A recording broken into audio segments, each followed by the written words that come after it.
महाभारत को हम सही मायने में विश्व का प्रथम विश्व युद्ध कह सकते हैं, क्योंकि शायद ही कोई ऐसा राज्य था जिसने इस युद्ध में भाग नहीं लिया। आर्यावर्त के समस्त राजा या तो कौरव अथवा पांडव के पक्ष में खड़े दिख रहे थे। श्री बलराम और रुक्मी ये दो ही व्यक्ति ऐसे थे जिन्होंने इस युद्ध में भाग नहीं लिया।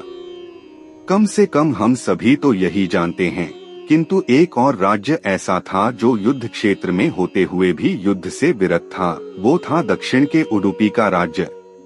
जब उडुपी के राजा अपनी सेना सहित कुरुक्षेत्र पहुँचे तो कौरव और पांडव दोनों उन्हें अपनी ओर मिलाने का प्रयत्न करने लगे।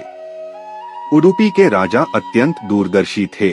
उन्होंने श्री कृष्ण से पूछा, हे माधव, दोनों ओर से जिसे भी देखो युद्ध के लिए लालायित दिखता है, किंतु क्या किसी ने सोचा है कि दोनों ओर से उपस्थित इतनी विशाल सेना के भोजन का प्रबंध कैसे होगा? इस पर श्री कृष्ण ने कहा, महाराज, आपने बिल्कुल उचित सोचा है। आपके इस बात को छेड़ने पर मुझे प्रतीत होता है कि आपके पास इसकी कोई योजना है। अगर ऐसा है तो कृपया बताएं। इस पर उडुपी नरेश ने कहा, हे वासुदेव, ये सत्य है, भाइयों के बीच हो रहे इस युद्ध को मैं उचित नहीं मानता। इसी कारण इस युद्ध में भाग लेने की इच्छा मुझे नहीं है। किंतु ये युद्ध अब टाला नहीं जा सकता। इसी कारण मेरी ये इच्छा है कि मैं अपनी पूरी सेना के साथ यहाँ उपस्थित समस्त सेना के भोजन का प्रबंध करूं। इस पर श्री कृष्ण ने हर्षित होते हुए कहा, महाराज, आपका विचार अति उत्तम है। इस युद्ध में लगभग 50 लाख योद्धा भाग लेंगे और अगर आप जैसे कुशल राजा उनके भोजन के प्रबंधन को देखेगा तो हम उस ओर से निश्चिंत ही रहेंगे। वैसे भी मुझे पता है कि सागर जितनी इस विशाल सेना के भोजन प्रबंधन करना आपके और भीमसेन के अतिरिक्त और किसी के लिए भी संभव नहीं है। भीमसेन इस युद्ध से विरत हो नहीं सकते। मेरी आपसे प्रार्थना है कि आप अपनी सेना सहित दोनों ओर की सेना के भोजन का भार संभालिए। इस प्रकार उडुपी के महाराज ने सेना के भोजन का प्रभार संभाला। पहले दिन उन्होंने उपस्थित सभी योद्धाओं के लिए भोजन का प्रबंध किया। उनकी कुशलता ऐसी थी कि दिन के अंत तक एक दाना अन्न का भी बर्बाद नहीं होता था। जैसे जैसे दिन बीतते गए योद्धाओं की संख्या भी कम होती गई। दोनों ओर के योद्धा ये देखकर आश्चर्यचकित रह जाते थे कि हर दिन के अंत तक उडुपी नरेश केवल उतने ही लोगों का भोजन बनवाते थे जितने वास्तव में उपस्थित रहते थे। किसी को समझ नहीं आ रहा था कि आखिर उन्हें ये कैसे पता चल जाता है कि आज कितने योद्धा मृत्यु को प्राप्त होंगे, ताकि उस आधार पर वे भोजन की व्यवस्था करवा सकें।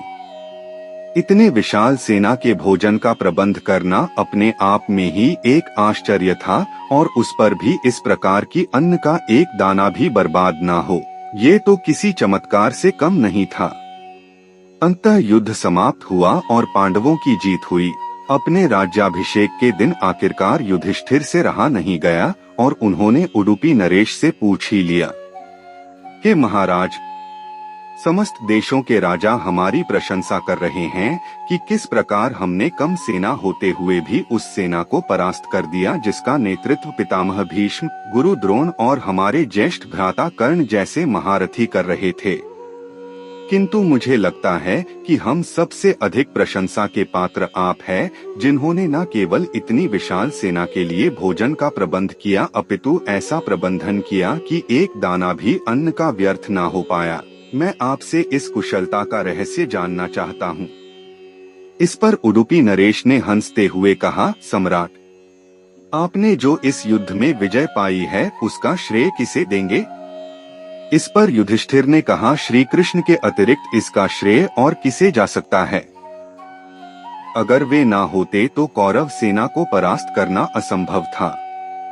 तब उडुपी नरेश ने कहा, हे महाराज, आप जिसे मेरा चमत्कार कह रहे हैं वो भी श्री कृष्ण का ही प्रताप है। ऐसा सुनकर वहां उपस्थित सभी लोग आश्चर्यचकित हो गए।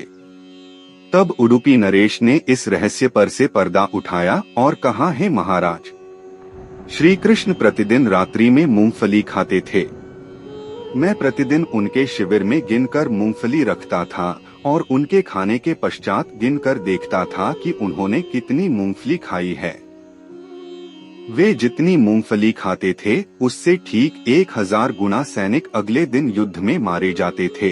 अर्थात अगर वे 50 मूंगफली खाते थे तो मैं समझ जाता था कि अगले दिन 50,000 योद्धा युद्ध में मारे जाएंगे। उसी अनुपात में मैं अगले दिन भोजन कम बनाता था। यही कारण था कि कभी भी भोजन व्यर्थ नहीं हुआ। श्री कृष्ण के इस चमत्कार को सुनकर सभी उनके आगे नतमस्तक हो गए। ये कथा महाभारत की सबसे दुर्लभ कथाओं में से एक है। कर्नाटक के उडुपी जिले में स्थित कृष्ण मठ में ये कथा हमेशा सुनाई जाती है। ऐसा माना जाता है कि इस मठ की स्थापना उडुपी के सम्राट द्वारा ही करवाई गई थी, जिसे बाद में श्री माधवाचार्य जी ने आगे बढ़ाया। इसी तरह की शिक्षाप्रद, मोटिवेशनल और प्रेरक हिंदी कहानियाँ के लिए आप हमारे चैनल को सब्सक्राइब करें। धन्यवाद।